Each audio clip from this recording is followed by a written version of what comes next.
Shalom, selamat pagi Bapak Ibu saudara sekalian yang dikasihi oleh Tuhan.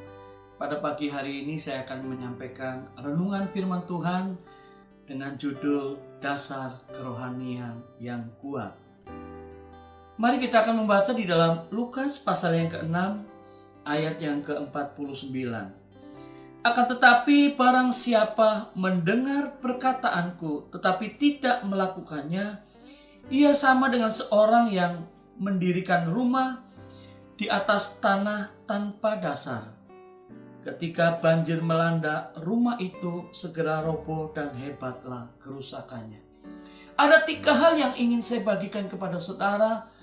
Apa yang harus kita lakukan supaya kehidupan kerohanian kita kuat, saudara? Yang pertama, di dalam Yeremia pasal yang ke-17 ayat yang ke-5 dan ke-7, saudara. Di situ dikatakan bahwa terkutuklah orang yang mengandalkan manusia.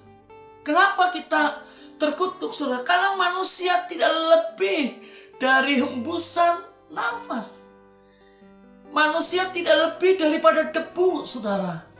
Satu kali kelak, saudara, kita akan mengalami, saudara, hal yang berbeda. Kalau kita mengandalkan dunia, kita akan hancur, saudara. Tetapi pada waktu kita mengandalkan Tuhan, dasar yang kokoh iman kita akan kuat, saudara. Kenapa? Ada Tuhan yang hidup yang menopang kehidupan kita, saudara. Menurut firman Tuhan yang kita baca tadi adalah 2 bangunan, tetapi yang satu didirikan di atas pasir, bangunan yang kedua didirikan di atas batu, saudara. Apabila badai melanda rumah itu, kira-kira rumah yang mana yang akan roboh duluan, saudara? Pasti yang dasarnya pakai pasir pasti akan roboh duluan. Pasir melambangkan dunia ini, saudara. Dan batu melambangkan batu karang yang teguh, yaitu Yesus. Tergantung daripada iman kita. Ataukah iman kita didasari atas dunia ini yang melambangkan pasir, atau iman kita didasari atas batu karang yang teguh, yaitu Yesus. Di dalam Mazmur pasal yang pertama, ayat yang kedua dan ketiga, saudara.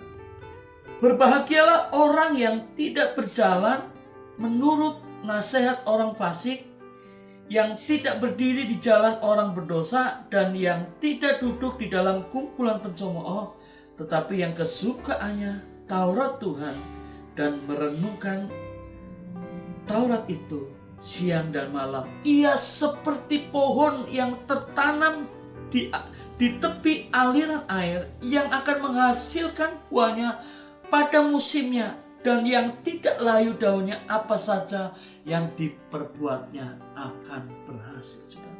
Yang kedua, kita harus merenungkan firman Tuhan, berdoa siang dan malam, saudara. Pada waktu kita merenungkan dan berdoa siang dan malam, saudara, ya, firman Tuhan dan berdoa siang dan malam, dikatakan apa? Seperti tanaman, ya, di atas air, saudara, ya, yang akan menghasilkan buahnya pada musimnya, saudara. Mungkin saat ini kita tertanam, saudara, ya, dalam masa-masa tantangan kita.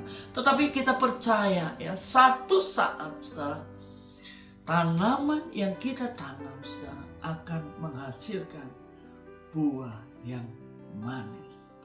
Apa yang harus kita lakukan supaya kehidupan kerohanian kita semakin kuat? Di dalam Yosua pasal yang pertama ayat yang ke-7 dan ke-9, mari kita baca.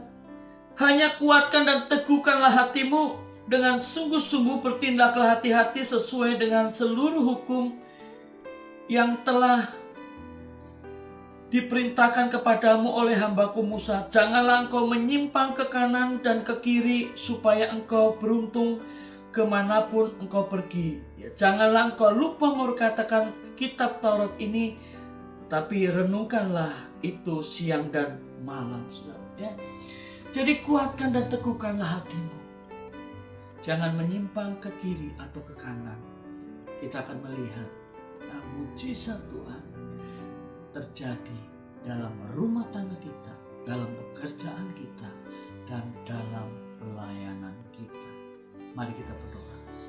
Tuhan, kami mengucap syukur dan terima kasih Tuhan. Firman-Mu sudah mengatakan, mengingatkan kami tentang dua macam dasar, yaitu dasar yang kokoh, yaitu di atas batu karang yang teguh. Ajar kami Tuhan untuk tetap mempercayai Engkau, meskipun kami mengalami tantangan, rintangan yang sedang kami hadapi, kesulitan-kesulitan.